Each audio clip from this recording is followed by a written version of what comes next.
Welcome back to Straight from the Agent podcast. I am Johnny B. Good, joined by my man. He actually had me back. I'm Connery Calkins. You were going to kick me off. You were looking for a new co-host last week. I'm still looking. It's that simple. I'm looking. Do you want to join me on Straight from the Agent podcast? Slide into these DMs because I will boot this asshole right away. Are you mad at me? No. Okay. Not really. Are you sure? Stop it. Tell you're a child of divorce. Are you mad at me? Are you mad at me? Shut up. Well, there it is. This ought to be a very entertaining episode. Well, we're back Straight from the Agent podcast. We're just going over questions. Yep. If you have not listened to an episode before and this is your first episode, we're just looking to help educate buyers and sellers. We are local to Michigan, mid-Michigan. Yeah. But most of the information we're going to talk about, while some of it is hyper-local and our experiences will be hyper-local, we're looking to educate you. We don't want to gatekeep this information. We want to educate you guys because at the end of the day, buyers and sellers that are educated, it raises the IQ quotient, the intelligence quotient of the entire market. Yes. And it makes everything operate better when there's more education and more knowledge about how the process works. Mm-hmm. Because uneducated buyers and uneducated sellers and uneducated agents leads to a lot of deals falling apart. Absolutely. Which obviously negatively affects the market. Yeah. Because when houses, they'll go under contract, then they're off the market and they don't come back on for a couple of years because they had a bad experience. Mm-hmm. Whether it was the agent's fault or it was the client's fault. Yep. And regardless of where you shift blame, at the end of the day, you just want to get the transaction over with. Yeah. As a buyer or seller. Mm-hmm. You just want to get to the finish line. Yeah. There's stress involved on both ends of the spectrum. So at the end of the day, we just want this. Is that sunshine? I thought you were a vampire. Aren't you going to burst into See, flames? not a vampire. Not a vampire. That's a callback from a previous episode. But anyway, why don't you kick us off with a buyer question today? Right. Let's see. How do I know what neighborhood is right for me? Oh. 1, 2, 3. It depends. It depends. And that's also our go-to line for everything that we talk about on this podcast. So how do we know what neighborhood is right for you? It truly depends. If you are looking, it's where you're at in your journey. Are you downsizing? Are you buying your first home? Well, let's back up just a little bit. Mm-hmm. When we talk about like fair housing and stuff like that, because this is important. Mm-hmm. Because of fair housing law, we can't encourage discrimination. We shouldn't talk about crime statistics in neighborhoods. We shouldn't talk about the neighborhood makeup. Is it immigrant focused? Is it, white suburban families? Is it, apolitical? Is it very woke? There's so many things that people can ask us about that we, by law, federal law, cannot discuss. We don't discuss it. I had a client, not a client. I had a lead actually walk into the office yesterday. Mm-hmm. Doesn't happen very often in today's world. Sure. But they walked in and we were talking about, it was just weird. It was a weird conversation. Mm-hmm. But we started talking about different areas and I was explaining like, hey, within your budget, Flint or Burton would be a good area to go. Sure. And she's like, well, how's the area? I'm like, I can't discuss that.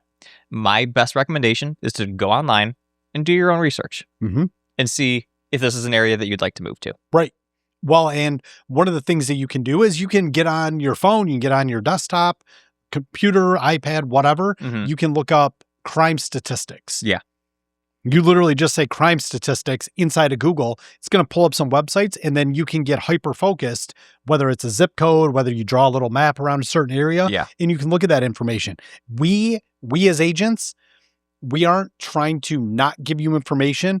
By law, we could lose our license. Yeah. We could legitimately lose our license. And they have testers that will go out and they'll go into real estate offices. They'll call agents and they'll ask them, oh, what about this neighborhood? Is crime real bad over there or whatever? Yeah. You can literally lose your license, get fined. Or they'll say something very out of pocket. Oh, yeah. Yep, absolutely. Try to get a reaction out of you. And you cannot, like, even if I called you and I asked you, hey, is trying to think of like a high income area here in Michigan. Is Sure. Bloomfield Hills, is that a good area? And you can't say it. Well, and so much of that comes up to what defines a good area. Yeah. Because a good area for you and a good area for me and a good area for that person could be 3 completely different things. Yeah. And that's why we say it depends. Yep. It depends. And so if we're talking about just buyers in general, most people, if they have younger kids or school-age children, I tell them like, well, are you focused more on the affordability aspect of where you want to be? Is it more about the home and its features, or is it based on school district? Yeah. You know, some people are like, oh, well, I don't want my kids in that school district. Okay, then this neighborhood is not a good fit for you because it's in a different school district. That's right.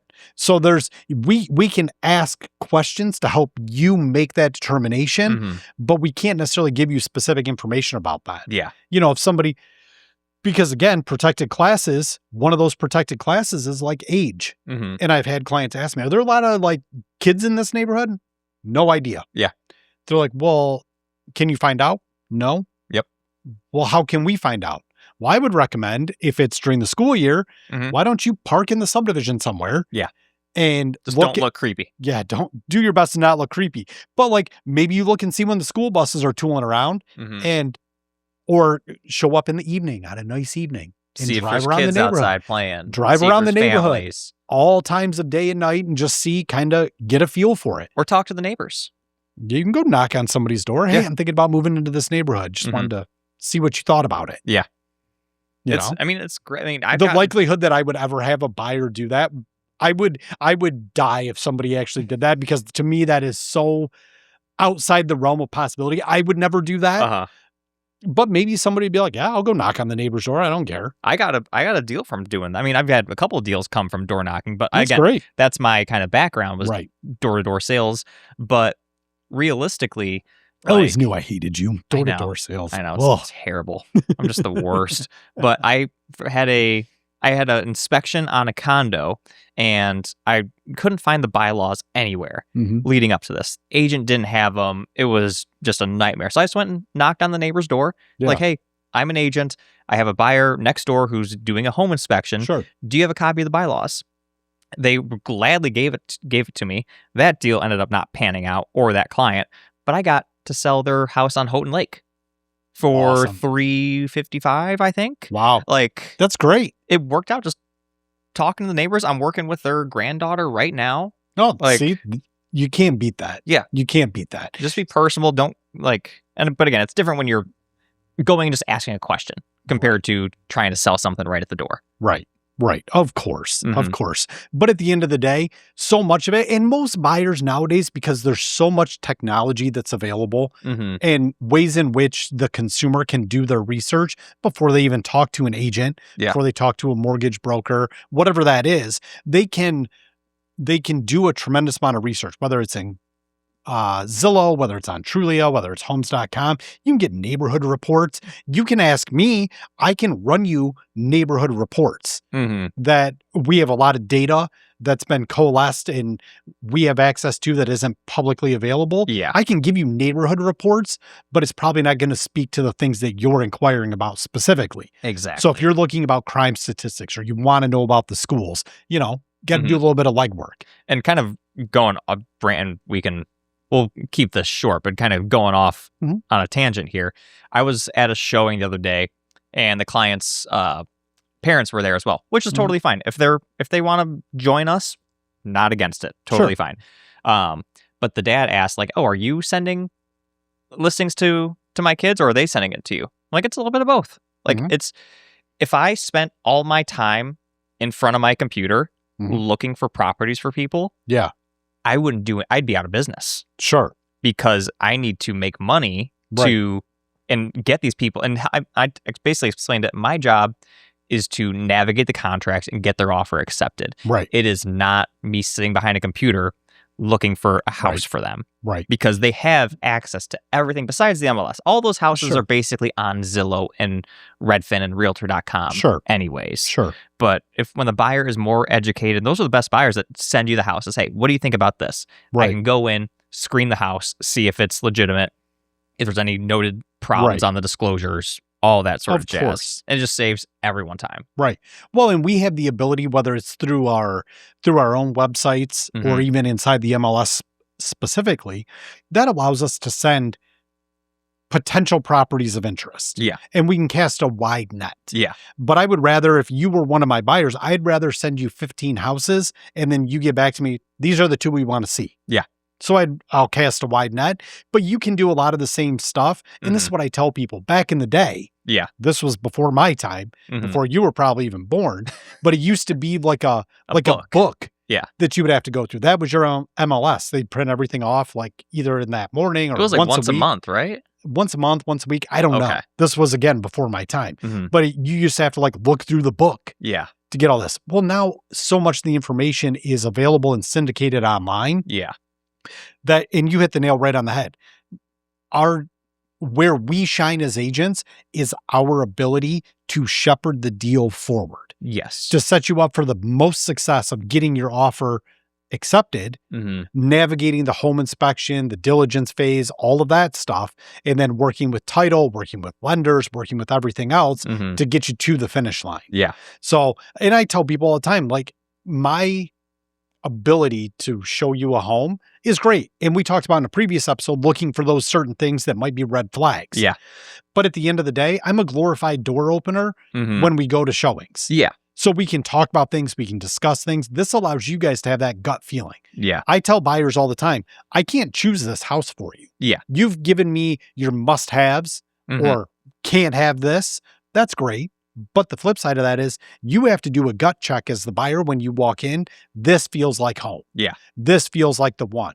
And then once we're there, that's when I take over. I'm like, all right, here's how we're going to get this done. Yep. This is how we're going to make the offer. This is how we're going to make it beat the other offers. That's They have 4 other offers in hand currently. They want they want to accept an offer by tonight at 6 o'clock. Right. That's where we do. It's not just us sending you the properties. Right. We handle all the crazy stuff. Like, for example, had a deal recently where buyer had property up north and he was buying a home down here in like mid-Michigan, and he had a trailer up there, like a pulling trailer, like an RV. Sure. The township classified that as a manufactured home on the land. Wow. And screwed up his loan. Wow. That's where I step in. Yep. Let's figure this out. Let me work with your lender. We're going to get this all squared away. Yep. And you were able to get it figured out. Yeah. Got it all squared away. That's where the expertise of having an advocate on your side goes a long way. Yeah. And it's like we talked about in previous episodes. We just had some shorts a couple weeks ago that I had put out that was talking about the understanding of the process. Yeah. And really making sure that we have the ability to go above and beyond for you. Yeah. And we've seen a lot more than you have. Mm-hmm. There's a lot of people that do for sale by owners. Yeah. I have zero issue with that. Yeah. I was that type of guy. Mm-hmm. I was the one that I don't need an agent. I can handle this on my own. Easy enough. Yeah. But the flip side of that is I'm pretty motivated and I don't have any problem educating myself about something. Yeah. Where most people, maybe you got a bunch of kids and maybe you work a job that's 60 hours a week. Do you really have time to educate yourself about all the nuances of the process and learning a completely new industry? Maybe you do. What happens when a realtor writes an offer on your for sale by owner and you got to read that whole contract? You don't know what you're looking for. Sure. Yep. Like I had a for sale by owner that I was showing my buyers the house, and I asked the owner, like, hey, are you guys offering a buyer's agent commission? And she was like, your buyers aren't paying that? And I was like, no, like I'm getting it from the seller. And she was like, oh, well, when I bought my house, I had to pay both agents. Right. I was like, you got royally screwed. Sure. And maybe she didn't get screwed. Yeah, everything's negotiable. Because you don't know. Yeah. And that's been negotiated before. Yeah. I've seen that happen. I've absolutely seen it happen. I've been on both sides of the equation. Yeah. In that regard, when somebody really wants a house or they really need to sell or whatever that is. Because again, every contract you can negotiate any aspect, but it always depends. Mm-hmm. And if the terms and conditions are acceptable to all parties, then you move on. Yep. You know, but again, if you have somebody advocating for you, typically you're not going to be saddled with all of those additional expenses. Exactly. I don't want my clients paying any more than they have to. Sure. And you want your sellers to net as much money as humanly possible. Exactly. So it kind of all goes both ways. Yep. In that regard. So, all right, that's perfect for the buyer. All right. Dig it. See what we got one. here. Dun, dun, dun. I'm not just digging in my crotch, as weird as this looks. All right, here we go. Ooh, like this one. Number 42. What paperwork do I need to sell my home? You want to lead or me? Go ahead. You kick us off, and I'll tell you what you're doing wrong. Like always. Agency disclosure. Okay. Exclusive listing contract. Okay. Some form of lead-based paint disclosure. Sure. Seller's disclosure. Sure. Personal property sheet. Yep. Probably an based on the brokerage, an affiliated business arrangement disclosure. Mm-hmm. Wire fraud prevention notice. The big ones. Mm-hmm. The big ones are going to be lead-based paint. Yep. Because these are the ones that you're going to like be checking boxes and things like that. Yeah. So lead-based paint. Seller's disclosure. Seller's disclosure. Seller's disclosure is basically a full accounting of the seller's knowledge about the home. Yep. What things are included, what things are not available, what things are excluded. Mm-hmm. Are you aware of any issues with the roof? Any issues with water in the basement? Do you have a well? Do you have a septic? What's the condition of your plumbing? What's the condition of your HVAC? And these all vary by state. Yes. Fun fact, Mhm. Texas asks if you've ever cooked, if you have or you have any knowledge of meth being cooked in your house. No kidding. Yeah, I was doing a referral deal down there and I was reading through the disclosure and I was like, that's odd. That's I had to wild. I was like, yep, it says that. Texas, get your shit together. That's crazy. That's absolutely wild. Yeah, that was weird. But the seller's disclosure is one of those documents. Mm-hmm. You're going to fill that out as the seller. We're going to put that in what we call the doc box, Yep. which is inside the MLS. And then other agents can download those documents, review them, and then share them with the buyers. Yeah. And the buyers, assuming they're going to put an offer in on the property, they have to fill those, or they have to sign, basically stating that they've reviewed the information contained herein. Yeah. And they are aware of anything that's been listed. Exactly. Right? The other one that's big is the personal property statement. What is included with the home and what is excluded of the Right. home. So imagine a home, because there's always questions about, well, what is included, what's not. Mm-hmm. So this is how I try to help people visualize it. If you took your home and you were able to flip it 180 to 80 degrees, Mm-hmm. anything that would fall to the ceiling Yep. is essentially personal property. Yep. So if you're thinking about like appliances, Yeah. those are the things that would stay, Mm-hmm. Or could stay. You can take them or they could remain. Yeah. But we need to disclose You need that. to notate that. Yeah. So like this is included, this is excluded. So talking about like most people assume furniture is not staying. Yeah. Okay. But appliances, those are usually pretty negotiable. Mm-hmm. Do you have a water softener system? Is it leased or owned? Is it leased or owned? Do you have blinds and curtains? Mm-hmm. Are those staying or are they going? Yep. Most blinds and curtains are going to stay. Yeah. For the large majority of homes. Yeah. Trying to think what else. Talk about like playscapes Mhm. in the backyard. Are those staying or are they going? Yeah.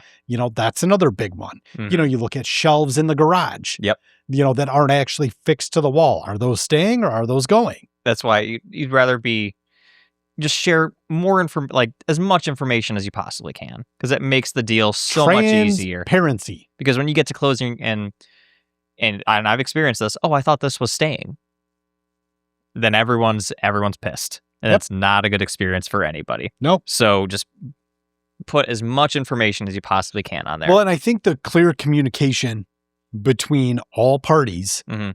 goes a long way. So Yeah. I don't like it when I download the doc box and I've got my seller's disclosure, my lead-based paint disclosure, and the agency disclosure. And I'm like, where's the personal property? Yeah. Because if this house, unless the house is completely vacant, Yeah. and I mean, And there's nothing in and there. there's absolutely zero things in the house, I still need to know if this is a furnished house. Yeah. Somebody's living there currently. Mhm. Are you taking everything? Yeah.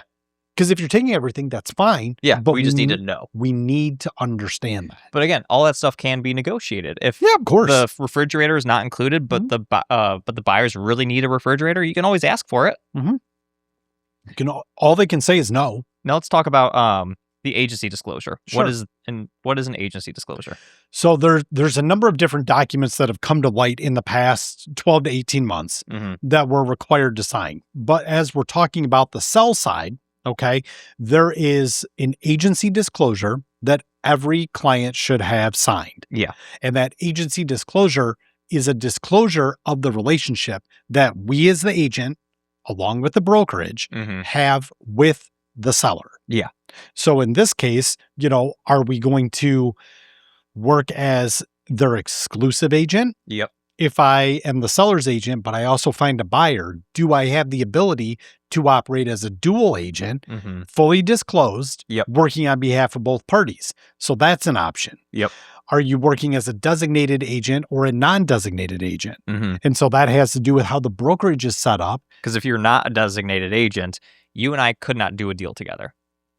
Well, but if we are designated, we can do a deal together. Correct. There's some murkiness there. Okay. But as a designated agent, the seller has the same fiduciary relationship with both myself and my broker. Yeah. Okay, my managing broker. So we have the same understanding there. Yeah. If you have a non-designated office, you basically have the same relationship with every single agent inside of that office. Okay. Is where things get a little bit funky. But I've never had to worry about that because the two offices I've worked in were all designated agents. Okay. So yeah, you and I, there would be no issue from a disclosure standpoint working with our sellers and our buyers. Okay. Because it would just be me and my broker. It'd be you and the broker as well, having that clearly defined relationship. Okay. That makes sense? Yep. But it's also not just for the agent, it's for the buyer as well. Yeah, of course. Or the seller. They have to state on there, like, I am acting as a seller. I don't have a signed contract with another agent. Correct. Because where it's all fully disclosed. Yep. So when you go like, oh, well, we were going to sign with you, but we already signed with somebody else. But, well, you did sign this contract with me before you signed this one. Right. So you are obligated to list the home through me. That's right. If you decide to hold them to the contract. Well, and at the end of the day, I don't need somebody that's not, if somebody doesn't want to work with me, then I'm fine with ending that relationship. Yeah. It truly, like, it's going to cause more problems. Yeah. I don't want a relationship with a buyer or seller that's adversarial. Yeah. I don't want to beat each other's throats, constantly arguing, or they're not trusting me. Yeah. Whatever that is. I respect it. It's fine. Like we talked about in a previous episode, onward and upward. Yeah. No problem. Exactly. Sometimes it sucks, but at the end of the day, I don't need frustration in my life. But I feel like the most important form is definitely the listing contract. Sure. Where you disclose, okay, this is the property, the legal description, the tax ID, the address. Yep. I'm the agent, you are the seller. This is how much we're selling the home for on these terms. You talk about commission in there. You talk about everything. That's the meat and potatoes of the paperwork. Yep. Well, and a lot of the paperwork, and again, like you talked about in a previous episode, you're going to have an initial consultation call with either a buyer or seller. Some people want to sign documents in person. You'll go to a listing appointment, you'll have all your documentation set, go through and get everything filled out, so be it. Other times you'll have sellers that are like, okay, you've done the consultation, we've done the comparative market analysis, send me the docs online, we'll get them signed and sent back to you. Yep. 6 one way, half dozen the other. At the end of the day, as long as everything's being disclosed, that's what I also tell people. Ask questions. Yeah. Don't make any assumptions about anything. There's no stupid questions. There is no stupid questions because if you aren't familiar or understanding exactly what a piece of that contract states, I want you to ask me. Yeah. Because I understand line by line every single document you're going to sign. Yeah. I've gone through this hundreds, if not thousands of times. Right. So I want to make sure that you're comfortable. Because if you're not comfortable, then we become adversarial. Yeah. So there are lots of opportunities to review the paperwork and understand kind of what's happening. Yeah. But at the end of the day, ask questions. Transparency is the best. Ask your agent. If you don't understand, ask for clarity. Yeah. And that's a big red flag. If they can't answer the question, a very basic question like, hey, can you better explain this? So going off that point, I had a old friend reach out to me last night. Her mom, or Yeah, her mom is selling her mother's house. Okay. And she had all sorts of questions, was not happy with the communication from the agent. Like everything. Granted, it sounds like the agent could have handled it better. Sure.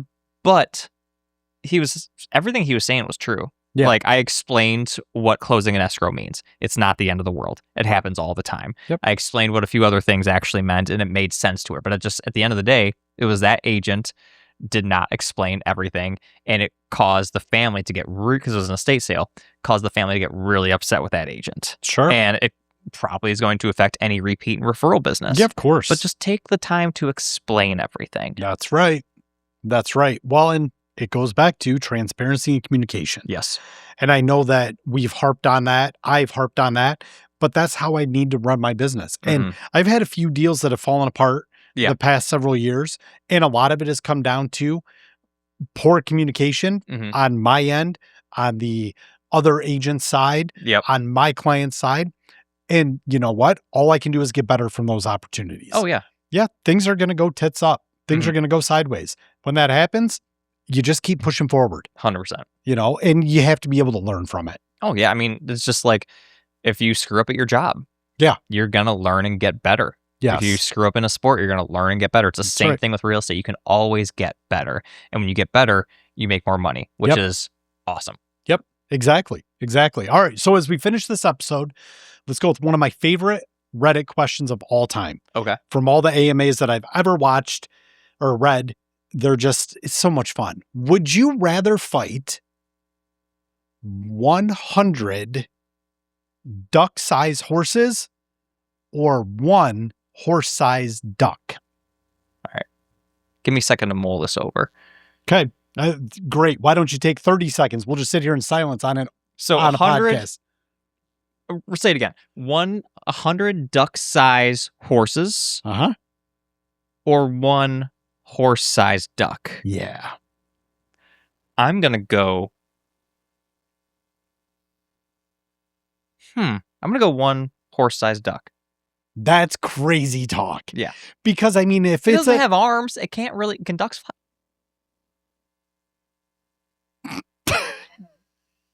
Can you edit that out, please? No. Please. Please. Way. I'm begging you. No way. I'm begging you. Oh, my God. Ladies and gentlemen, he has confirmed that he's an idiot. I may be an Can idiot. Dogs fly? Woo! Here we go. We are locked in now, baby. You are such a jackalope. I'm sticking my guns here. I'm going one duck-sized horse. Okay. Wait, hold on. Was it duck-sized horse or horse-sized duck? Horse-sized duck. Horse-sized duck. I could take a duck. It's great. That's great. I'm going to go with 100 duck-sized horses because I'm a former soccer player. I'll just sit around and start booting these SOBs everywhere. You got 2 legs. 100 times 2 is 200. Wow. Now legs. we're going to confirm that your math skills are also shit too. Wow. You're telling me you could kick off 100 whatever they are. Absolutely, I can. Compared to handling just one. Yes. You're crazy. That's fine. I love being crazy. All right. Well, for this week's episode of Straight from the Agent podcast, I am Johnny B. Good, joined by my man, Connery Calkins, who's an idiot. Allegedly. But I do love him. And we're having a lot of fun with this. We hope you guys are enjoying it too. Please like, share, and subscribe. Don't forget to comment down below because we are absolutely going to read comments in a future episode. I got a bad feeling about these comments. You should. Light him up. Light him up in the comments. This dude's ridiculous. All right, we'll see you guys next week. Bye-bye. It's such a moron.